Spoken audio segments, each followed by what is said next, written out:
주님께서 여러분과 함께 요한이 전한 거룩한 복음입니다.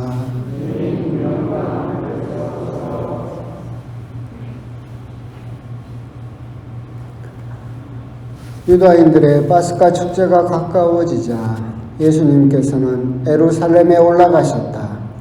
그리고 성전에 소와 양과 비둘기를 파는 자들과 환전꾼들이 앉아있는 것을 보시고 끈으로 채찍을 만드시어 양과 소와 함께 그들을 모두 성전에서 쫓아내셨다. 또 환전상들의 돈을 쏟아버리시고 탁자들을 엎어버리셨다. 비둘기를 파는 자들에게는 이것들을 여기에서 치워라. 내 아버지의 집을 장사하는 집으로 만들지 마라 하고 이르셨다. 그러자 제자들은 당신 집에 대한 열정이 저를 집어삼킬 것입니다 라고 성경에 기록된 말씀이 생각났다. 그때 유다인들이 예수님께 당신이 이런 일을 해도 된다는 무슨 표징을 보여줄 수 있어 하고 말하였다. 그러자 예수님께서 그들에게 대답하셨다. 이 성전을 허물어라. 그러면 내가 사흘 안에 다시 세우겠다. 유다인들이 말하였다. 이 성전을 46해나 걸려 지었는데 당신이 사흘 안에 다시 세우겠다는 말이요. 그러나 그분께서 성전이라고 하신 것은 당신 몸을 두고 하신 말씀이었다. 예수님께서 죽은 이들 가운데에서 되살아나신 뒤에야 제자들은 예수님께서 이 말씀을 하신 것을 기억하고 성경과 그분께서 이르신 말씀을 믿게 되었다. 파스카 축제 때에 예수님께서 예루살렘에 계시는 동안 많은 사람이 그분께서 일으키신 표징들을 보고 그분의 이름을 믿었다. 그러나 예수님께서는 그들을 신뢰하지 않으셨다. 그분께서 모든 사람을 다 알고 계셨기 때문이다. 그분께는 사람에 관하여 누가 증언해 드릴 필요가 없었다. 사실 예수님께서는 사람 속에 들어있는 것까지 알고 계셨다. 주님의 말씀입니다.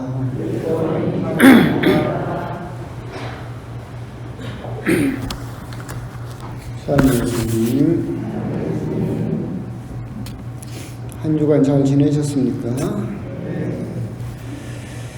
3월이 되었고 이제 다음 주 하면 또 사순시기도 중반을 또 살게 되고 봄도 성큼성큼 또 오고 있는 것 같습니다.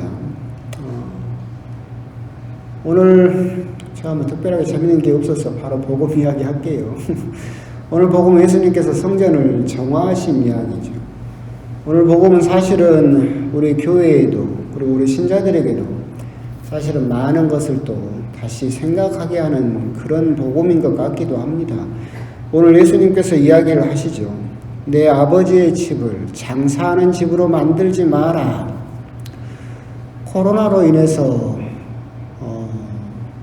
종기가 터진 것처럼 어떻게 보면 많은 우리 하느님의 집이 장사하는 집으로 변질되어 있는 그 광경들을 여실하게 또 이번 사태를 통해서 봐버리게 된 것이 아닐까.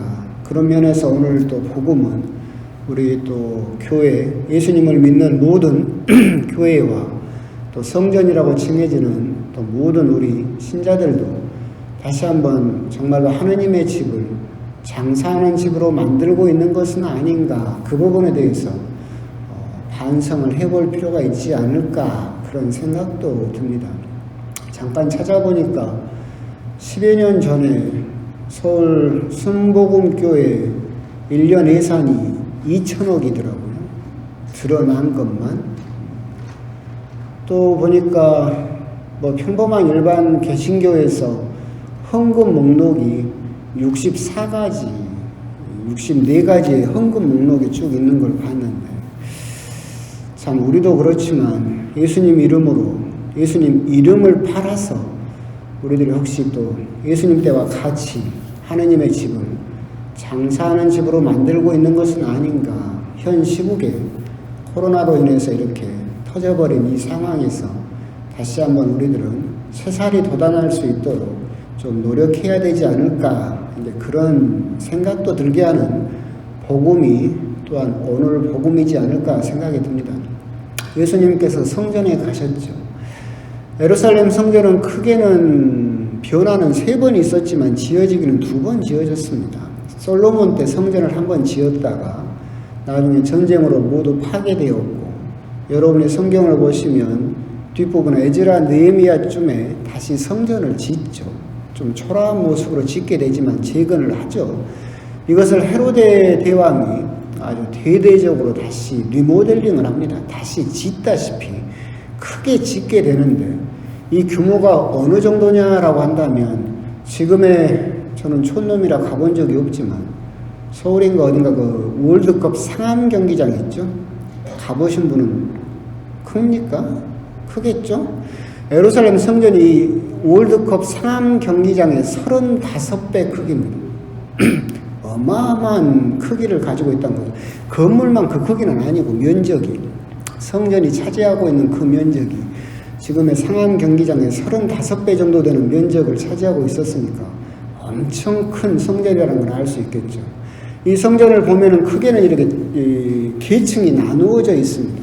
성전을 딱 겉으로 보고 그 문으로 딱 들어가게 되면 첫 번째 만나는 뜰이 있어요. 그것을 이방인의 뜰이라고 부릅니다. 그러니까 유대인이 아닌 이방인들은 거기까지만 들어갈 수 있어요.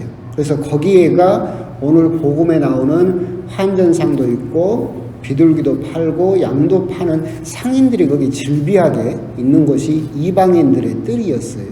여기를 문을 거쳐서 또 넘어가게 되면 그 다음 층은 여자들의 뜰, 여인의 뜰이 나와요. 여기는 뭐냐면 유대인이긴 유대인인데 유대인 여자들은 여기까지만 들어갈 수 있어요.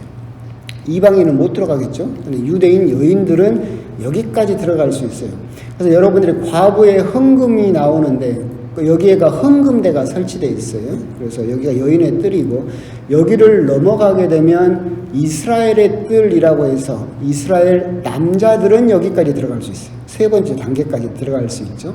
거기를 넘어가게 되면 사제의 뜰이 나와요. 그러니까 사제들은 그 다음 단계까지 또 들어갈 수 있고, 거기에가 이제 지성소가 위치해 있는 그런 구도로 되어 있죠. 그러니까 층별로 이렇게 계층별로 어디까지만 들어갈 수 있게 구역이 나누어져 있는 구도로 되어 있었어요. 그래서 말씀드린 바와 같이 가장 바깥쪽, 하느님을 안 믿는 사람들도 들어갈 수 있는 이방인들의 뜰에가 환전상이나 이렇게 비둘기나 양을 파는 사람들이 있었어요. 환전상이 있었던 이유는 뭐냐면, 이스라엘 사람들은 그 당시 세상에서 쓰던 로마인들의 돈이나 그리스인들이 쓰던 그런, 지금 말로 하면 달러라든가 그런 화폐를 받지를 않았어요. 무슨 돈만 받았냐면 이스라엘 사람들만 쓰는 옛날 다윗 솔로몬 때 썼던 동전, 세켈이라고 불리는데 그것만 받았어요. 그러니까 이제 우리들이 예를 들면 그런 거잖아요. 내가 10,000원짜리 이렇게 지폐를 들고 성전에 들어가면 그건 안 받아준대. 그걸 바꿔야 돼. 뭘로? 조선시대 때 상평통보로 바꿔야 되는 거죠. 그것만 받아주는 시기예요. 그럼 거기에서 뭐가 붙어요? 수수료가 붙지. 수수료가. 그렇게 또 바꿔야 되는 이유가 뭐냐면, 헌금도 내야 되지만 그 제물로 써야 되는 양이나 비둘기를 사기 위해서. 그런데 또 자기가 양이나 비둘기를 끌고 가면 사제들이 안 받아줬어요. 흠이 있다고. 그래서 거기 가서 사오라게 해요. 이렇게 막 이렇게 서로 뭐가 이권이 뭉쳐 있었겠죠. 그러니까 이스라엘 사람들이 가면 돈을 가지고 가서 환전을 하면서 수수료를 띄어요. 그리고 나서 양이나 비둘기를 사는데, 여러분 생각하기에 성전 안에서 파는 양이나 비둘기가 밖에보다 쌀까요? 비쌀까요? 엄청나게도 비싸요. 거기서 또 바가지를 쓰게 되죠. 그러면서 이렇게 엄청난 부가 생기게 되는데, 연구를 해보면 한 해에 1년마다 예루살렘 성전에서 벌어들이는 수익이 지금 돈으로 따지면 1년에 200억 정도라고 생각을 해요. 그러니까 엄청난 부가 거기에서 생성이 되고, 이 부를 누가 다 독점했어요? 대사제 집안에서 그걸 독점을 했어요. 그러니까 이 대사제 집안들은 또 대대로 세습했어요. 그러잖아요.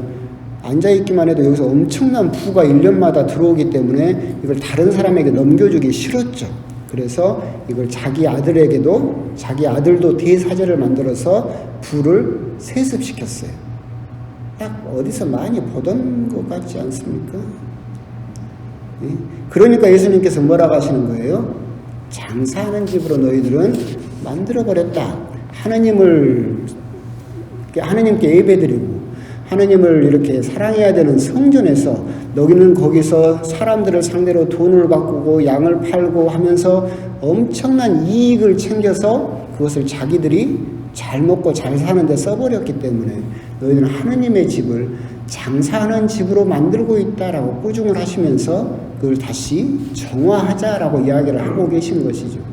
오늘 복음이 사순제 3주일에 봉독되는 이유는 명확해요. 무슨 말이냐면 예수님께서 그렇게 장사꾼의 집이 되어버린 하느님의 집을 정화를 해서 다시 하느님의 집으로 환원하겠다.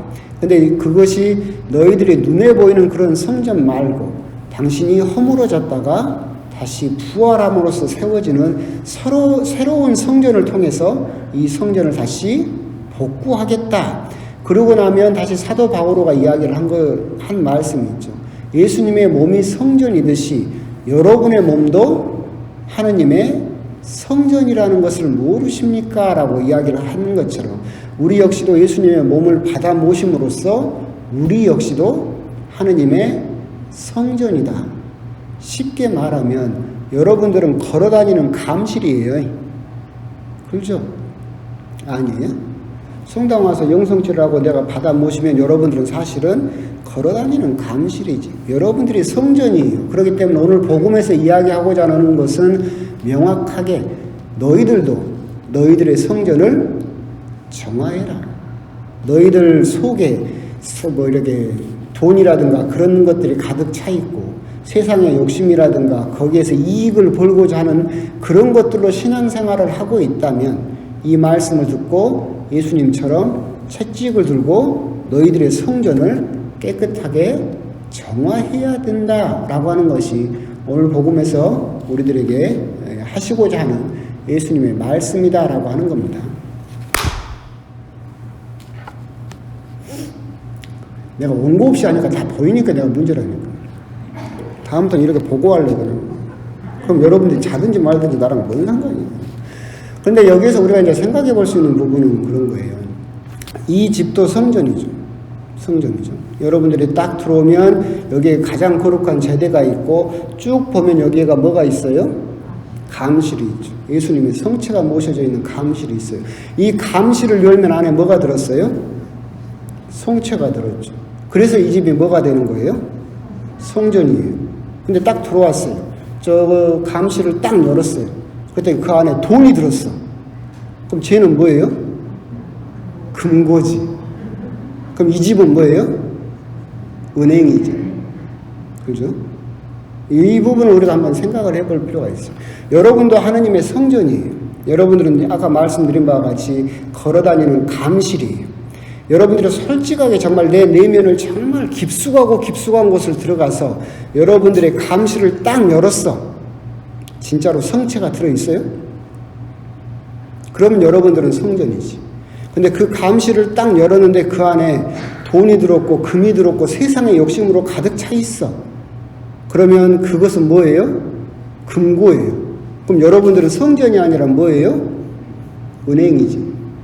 그럼 여러분들은 걸어다니는 감실이 아니라 걸어다니는 금고일 뿐이에요.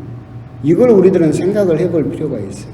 내가 하느님을 믿고 신앙생활을 하고 열심히 하느님에게 기도를 하는데 내가 궁극적으로 바라는 것은 딱 열면 돈 좀 많이 벌게 해주세요.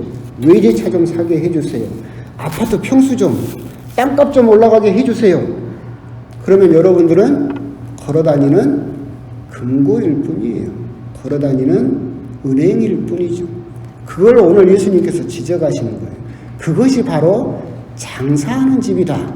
그렇게 하느님의 집을 망치지 마라. 너희들은 그것을 정화를 해서 너희들의 가장 내밀한 감실을 열면 그 안에는 뭐가 들어있어야 된다?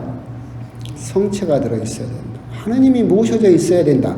그래야만 너희들은 성전이고 그것이 너희들을 구원으로 이끌 수 있을 것이다 라고 하는 겁니다. 여러분들은 역시 사도 바울의 말씀처럼 똑같이 성전이고, 여러분들이 성전이 되기 위해서는 여러분 안에 들어있는 것이 결코 세상 욕심으로 가득 찬 금고가 되어서는 안 될 것이다. 이런 부분에서 우리들은 여러분뿐만이 아니라 우리 교회도 사실은 많이 반성을 해야 되겠죠. 아까 말씀드렸던 것처럼 그 당시 성전에서 벌어지고 있었던 일들, 한 해에 200억이나 벌리면서 그 부를 놓치기 싫어서 다시 아들에게 사제직을 계속해서 대물림하면서 물려주던 그 모습, 제가 아까 딱 뭐가 생각나지 않습니까? 그랬더니 몇몇 분이 웃으시던데, 그게 장사하는 집이죠. 지금 현재 우리들은 코로나로 인해서 이렇게 장사하는 집에 민낯을 봐버렸죠. 옛날에는 감춰져 있었었고, 우리들은 몰랐었던 그 민낯을 봐버렸었고, 하느님의 집을 그 사람들이 얼마나 모독하고 있는가, 그런 부분을 또한 볼 수 있었었고, 그렇기 때문에 그 사람들을 비난하고 손가락질은 하지만 그 사람들이 변화되어야 되는 것은 분명히 맞는 일이지만, 사순 시기를 살면서 그 손가락을 돌려서 나를 한번 보자. 나는 그 사람들처럼 정말로 그렇게 하느님을 온전하게 모시고 있는가. 내 가장 깊숙한 곳을 들여다보면 사실은 세상의 욕심 때문에 세상에 그것을 이루기 위해서 하느님을 이용하고 있는 것은 아닌가. 하느님과 장사를 하고 있는 것은 아닌가. 그런 부분에 대해서 우리들이 오늘 복음을 통해서 한번 곰곰이 묵상을 해보시고, 오늘 복음에서 예수님께서 여러분에게 말씀하시는 것은 명확합니다. 정화해라. 정화해라. 너희들 안에 그것으로 가득 차 있다면 내가 너희들에게 보여주었던 그 모습 그대로 환전상의 상을 뒤집어 엎어버리고, 양을 팔고 비둘기를 팔던 세상의 물건들을 팔고 세상의 욕심에 사로잡혀 있던 것들을 성전에서 쫓아내버려라. 그것이 사선 시기를 또한 보내는 현재 우리들에게 필요한 모습이다라고 하는 것, 그런 부분에 대해서도 한번 곰곰이 묵상을 해보셨으면 좋겠습니다. 아멘.